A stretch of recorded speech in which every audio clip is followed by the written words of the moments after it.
7th term 2 இயல் 2 2 எப்படி எழுதணும்? ஓதுவது ஒளியியல். அப்படின்னா என்ன அர்த்தம்? ஓதுவதுன்னா என்ன அர்த்தம்? மந்திரம் ஓதுறது இல்லை, வார்த்தையை, அந்த வார்த்தை ஒரு வார்த்தை 4 வார்த்தை கற்றுக்கணும்பாங்க. வார்த்தையை மனப்பாடம் பண்ணி என்ன பண்ண போகிறோம்? ஒரு வார்த்தை கற்றுக்கிறேன்னா அதுக்கு முன்னாடி ஒரு பொருள் இருக்கும், அந்த பொருளை புரிஞ்சுக்கிறது. சரியா? அதுதான் கல்வி. அந்த ஓதுவது ஒளியியல் அப்படின்னா என்ன அர்த்தம்?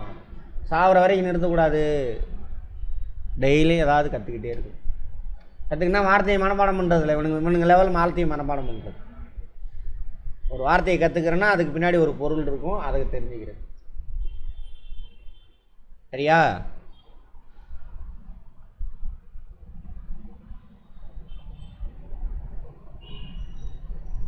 இன்பத் தமிழ் கல்வி, இதுவும் தலைவர் தான். கவிஞர் இதெல்லாம் வெளியிட்டார், பார்த்துருக்கோம் இல்லையா? கவிதை எழுதினார் கவிஞர், இதழ் வெளியிட்டார், வார இதழ், மாத இதழ், எல்லாமே. கேள்விக்காக படிக்காத இதழ் அப்படின்னா என்னென்னு கேட்பான், அது கூட கேள்வியை கேட்கலாம். டெய்லி வந்தால் அது என்னது? நாளிதழ். பீரியாடிக்கெலாம் வந்தாக்கா அது மேகசின், இங்கிலீஷில் இதழ்கள். அந்த மாதிரி. தமிழ் ஆசிரியர், என்ன பன்முக ஆற்றல் கொண்டவர். எந்த ஊருக்கார் இவர்? புதுச்சேரி.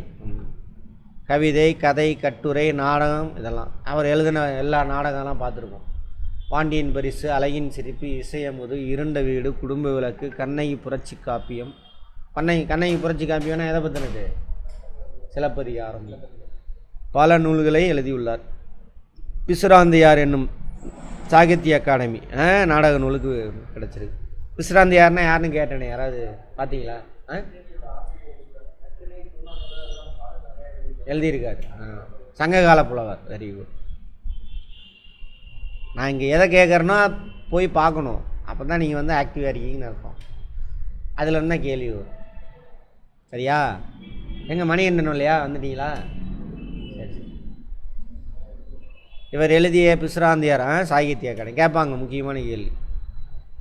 தமிழ் பேர், தமிழ் பேர், அடைதல், செல்வம், அந்த மாதிரி.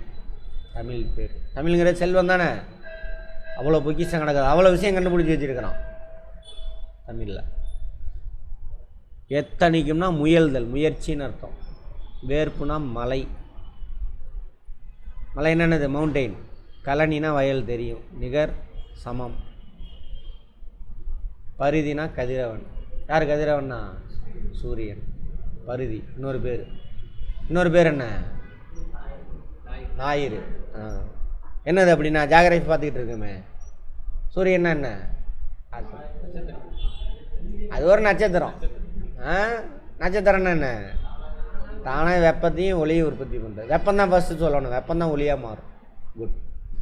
அன்னதோர் அப்படி ஒரு அப்படின்னு அர்த்தம். சரி. கார்முகில், மலை மேகம், தெரியும். கார்னா கருமை, நல்லா. அப்படின்னா என்ன அர்த்தம்? ஜாகிரபி பார்த்தோம்ல, திக்னஸ் அதிகமான அந்த மேகம், அப்போ நிறையா மழை பெய்யும்.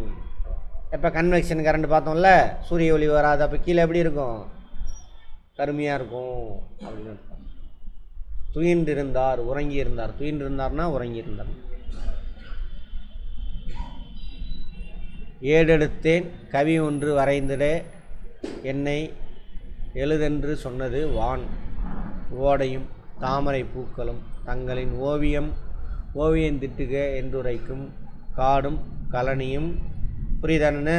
ஒரு நோட் எடுத்தாராம்மா, எங்களை பற்றி எழுது, கவிதை எழுதியா அப்படின்னு வான் சொல்லிச்சாம்மா, ஓடை சொல்லிச்சாம்மா, நீர்நிலையில் எழுதக்கூடிய தாமரை பூக்கள் சொல்லிச்சாம்மா. அடுத்தது ஓவியம் திட்டு என்று உரைக்கும். எதாம்மா? என்னை வரை அப்படின்னு படமாக வரேன்னு சொன்னதாம்மா. காடு, கலனி. கலனின்னா என்ன அர்த்தம்? வயல் தானே. கார்முகில் வந்து கண்ணை கவர்ந்திட எந்தனிக்கும் ஆடும் மயில் நிகர் பெண்கள் எல்லாம் உயிர் அன்பினை சித்திரம் செய்க என்றார். ஆடு மயில் போன்ற பெண்கள்லாம் அணுகிறாங்க. கவிதை எழுத ஏடு ஒன்று எடுத்தேன், என்னை கவிதையாக எழுது என்று வானம் கூறியது. நீரோடையும் தாமரை மலர்களும் எங்களை கவி ஓவியமாக தீட்டுக என்றன. காடுகளும் வயல்களும் கருநிற மேகங்களும் என் கண்களை கவர்ந்தன. கவிதையில் இடம்பெற முயன்றன. ஆடு மயில் போன்ற பெண்கள் அன்பினை கவிதையாக எழுதுகின்றனர். நம்ம தானே பெண்கள் தான் அன்புனாவே. அடுத்தது சோலை குளிர்தரு தென்றல். சோலைன்னா அர்த்தம் மரங்கள் நிறையா இருக்கிற இடம். குளிர்தரு தென்றல் நம்ம தானே மரங்கள் இருந்தால் அங்கே குளிர்ச்சியான தென்றல் காற்று வரும். வரும் பசும் தோகை மயில் வரும் அன்னம் வரும். வரும் தென்றல் வரும் பசும் தோகை மயில் வரும் மயில் அன்னம் வரும். மாலை பொழுதினில் மேற்றிசையில் விழும் மாணிக்க பருதி காட்சி தரும். மேற்றிசைன்னு அர்த்தம் மேற்கு திசை. மேலை காற்று மேற்கு திசை மேற்கு அப்படின்னு அர்த்தம். பருதி காட்சி தரும் வேலை சுமந்திடும் வீரரின் தோல் உயர் வெற்பென்று சொல்லி வரைக. வீரரின் தோல் அதை பற்றி சொல்கிறாங்க. கோலங்கள் யாவும் மலைமலையாய் வந்து குவின என்ன இவற்றிடையே. தமிழை பற்றி பேசுகிறாரு. சோலையில் குடிந்த தென்றல் வந்தது. பசுமையான தோகையுடைய மயில் வந்தது. அன்னம் வந்தது. மாணிக்கம்போல் ஒளி வீசி மாலையில் மேற்கு திசையில் மறைகின்ற கதிரவன் வந்தான். வேலேந்திய வீரர்கள் மலை போன்ற எங்களது தோள்களின் அழகினை எழுதுங்கள் என்றனர். அவங்க வீரர்கள் எப்படி இருக்கும்? சோழரெல்லாம் பெருசாக இருக்கும். இவ்வாறு அழகிய காட்சிகள் எல்லாம் பெருந்திரளாக வந்து தங்களை கவிதையாக எழுதுமாறு கூறின. யார் சொல்கிறா? இதில் கேட்பாங்க. மிஞ்சி போனால் சொல்லு கொடுத்துட்டு கேட்பாங்க. கலனினா வயல், வெறுப்புனா மலை, எந்தனைக்குன்னா முயலும், பருதி, அன்னதோர் அப்படி ஒரு அப்படின்னு அர்த்தம். கார்முகில் மலை மேகம், துயின்றிருந்தார் உறங்கியிருந்தார். இன்னலிலே தமிழ் நாட்டிலேயுள்ள என் தமிழ் மக்கள் துயின்றிருந்தனர், தூங்கிட்டு இருக்காங்க. அன்னதோர் காட்சி இரக்கம் உண்டாக்கி என் ஆவியில் வந்து கலந்ததுவே. இன்பத்தமிழ் கல்வி யாவரும் கற்றவர் என்றுரைக்கும் நிலை எய்திவிட்டால். தமிழில் கல்வி கற்றார்னு எல்லாருமே நிலையை எய்திவிட்டால் அன்றைக்கி தான் எப்படி இருப்பான்? சமூகம் மாறும், புரிஞ்சு படிப்பான், அறிவாளியாக இருப்பான். இப்போ வேற்று மொழியில் படிச்சுக்கிட்டு இருக்கானுங்க, முட்டா போயெல்லாம் மாறிக்கிட்டு இருக்கானுங்க அப்படின்னு சொல்ல வர்றாரு. துன்பங்கள் நீங்கும். நான் இப்போ தான் இதெல்லாம் படிக்கிறேன் சரியா? நம்ம கிளாஸில் நார்மலாக பேசுகிறது. தாய்மொழியில் படித்தா எப்படி இருப்போம்? அறிவாளியாக இருப்போம். துன்பத்தில் கிடக்கும் இந்த மாதிரி இருக்குது, சிறப்பு இருக்குது. ஆனால் துன்பத்தில் கிடக்கும் என் தமிழ்நாட்டு மக்கள் அறியாமையில் தூங்கி கொண்டிருக்கிறார்கள். அந்த காட்சி என் மனதில் இரக்கத்தை உண்டாக்கி. இதெல்லாம் சொல்லுங்க. இவங்கெல்லாம் சொல்கிறாங்க என்னை கவிதை எழுது என்னை வர ஓவியமாக தீட்டு அப்படி இப்படின்னு சொல்கிறாங்க. ஆனால் எனக்கு அதெல்லாம் முக்கியம் இல்லை. என் தமிழ் மக்கள் எப்படி இருக்கான்? அறியாமையில் தூங்கி கிடைக்கிறார்கள். இன்றைக்கி வரைக்கும் தூங்கி கிடக்குறோம். அதனால தான் இங்கிலீஷ் மீடியம் மெட்ரிக்கு. நேற்று ஃப்ரெண்டு ஒருத்தன் கூப்பிட்டு கவர்மெண்ட் ஸ்கூல்லேருந்து ப்ரைவேட் ஸ்கூலில் என் பிள்ளைங்களை படிக்க வச்சுட்டேன், சேர்த்திட்டேன்னான்னு ஃபோன் பண்ணி சொல்கிறாரு. அது ஒரு பெருமையாக. சரி, அவன்கிட்ட நெகட்டிவாக பேச முடியாதுல்ல, அவனுக்கு தெரியாது. சரி, இங்கிலீஷ் மீடியத்தில் படிக்கிட்டேன், நான் தான் முடியல அப்படிங்களா? சரிப்பா, வாழ்த்துக்கள்ப்பா, சொல்லி வச்சுட்டேன். என்ன பண்ணுறது? சரி. என் உயிரில் வந்து கலந்து விட்டது இத்துன்பம் நீங்கள் அனைவரும். அந்த காட்சி என் மனதில் இரக்கத்தை உண்டாக்கி என் உயிரில் வந்து கலந்து விட்டது. இத்துன்பம் நீங்கள் அனைவரும் இன்பத்தமிழ் கல்வியை கற்றவர்கள் நிலை ஏற்பட வேண்டும்.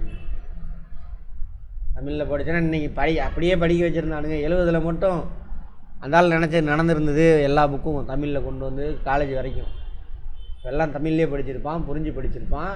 இந்நேரம் நம்ம ஜப்பான் மாதிரி ஆகிருக்கலாம். இன்னும் இங்கிலீஷ் படித்ததுனால என்ன பண்ணுறோம்? சரி, இன்டர்நேஷ்னல் லாங்குவேஜ் ஓகே கற்றுக்குறோம், கார்பரேட்டுக்கு போய் வேலை செய்கிறோம் அடிமைகளாக. புதிய பொருள் எதுவும் கண்டுபிடிக்கல. ஜப்பானுக்காரன் எந்த கார்பரேட்டை போய் வேலை செய்கிறான்? வெளிநாட்டுக்கு போகிறான், ஜப்பான் நாட்டுக்காரன். அவனே ப்ராடக்ட் தயாரிக்கிறான், அவன் பொருள் உலகம் ஃபுல்லாக போகுது. அந்த மாதிரி அந்நிலை ஏற்பட்டால் வாழ்வு. இன்றைக்கும் சீனாக்காரன் பொருள், யூரோப்பியன் பொருள், ஜப்பான் பொருள் 3 வந்துச்சுனாக்கா ஜப்பான் பொருள் தான் வேல்யூ அதிகம். அவன் அடுத்த லெவலுக்கு போயிட்டான். அந்த காந்த ரயில் எங்கே ஓடுது? ஜப்பானில் தான் முதல்ல கொண்டு வந்தான். மெக்லினா ஏதோ வரும் பேர் ட்ரெயின். அந்நிலை ஏற்பட்டால் வாழ்வில் துன்பங்கள் நீங்கிடும், நெஞ்சில் தூய்மை உண்டாகிடும், வீரம் வரும். அதை தான் நானும் சொல்கிறேன். அதுக்கு தான் குவிக்கிட்டே கிடக்கிறேன். யார் சொன்னது இதை? பாவேந்தர் பாரதிதாசன்.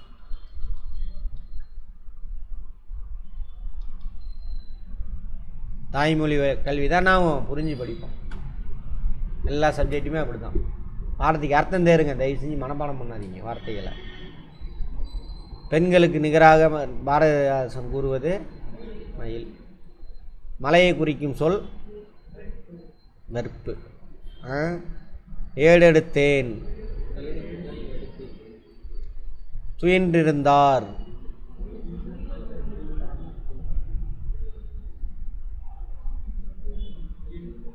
துயின்று கூட்டல் இருந்தார், துயில் இருந்தார். துயில் தான் தூங்குறது. துயிலில் தூங்கிட்டு இருக்கணும் எந்திரிக்கிறது அப்படின்னு அர்த்தம். துயிலல் சொல்லுவாங்களா, தூக்கம். என்று உரைக்கும், என்றுரைக்கும், என்றுரைக்கும். ஓகேவா? கலனி, நிகர், பரிதி, முகில்,